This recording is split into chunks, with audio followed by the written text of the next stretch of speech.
Elle s'appelle Sarah, elle a 18 ans et est partie faire le djihad en Syrie. Cette adolescente a quitté le sud de la France en mars dernier. Depuis, ses parents lui ont parlé à 3 reprises sans la convaincre de rentrer. Ils sont persuadés que c'est ce genre de propagande sur Internet qui a fait basculer la jeune fille. Voile, prière, déscolarisation. Sarah dit aujourd'hui être heureuse, ce que conteste sa mère. C'est un enlèvement moral, parce qu'on les suit, je ne sais pas combien de temps Sarah a été endoctrinée sur Internet, elle passait beaucoup de temps sur Internet, mais ils ont dû lui dire des choses et des choses et des choses, des lavages de cerveau pour qu'elle en arrive là.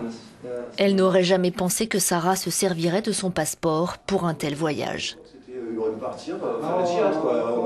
J'espère vraiment, de toute façon je ferai tout mon possible pour que ma fille revienne, ça c'est sûr. Et quand elle reviendra en France, ça sera un deuxième combat avec le gouvernement français, ça c'est sûr. Ma fille, une terroriste.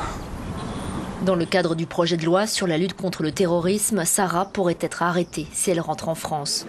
À Avignon, le frère de Nora, 15 ans, se sent lui aussi impuissant à ramener sa sœur en France. Il est allé en vain la chercher en Syrie. Ça m'a encore plus motivé de la récupérer.